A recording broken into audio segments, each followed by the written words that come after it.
Ассалаумағалейкум қазақ елі және Қазақстанның белсенділері және Рудный қаласының тұрғындарына арнап жатырмын осы үндеуді.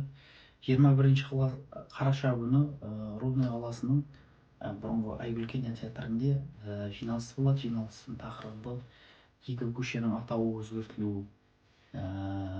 50 лет октября көшесі Достық көшесі болуға және Иванов Франко көшесі Әлия Молдағұлованың атынан өзгертілуіне тыңдау болады.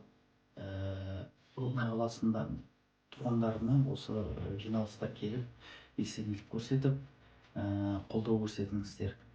Рудный қаласында бұл бұрын соң болмаған, көше атаулары өзгертілмеген, сондықтан қарсыластар да өте көп.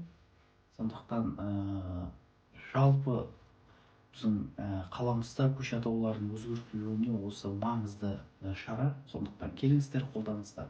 Ал Қазақстанның белсенділеріне болса, өздеріңіздің аудиторияларыңызға және каналдарыңызға жазып, Рудный қаласына қолдап, жиналысқа шақыруыңызды сұраймын.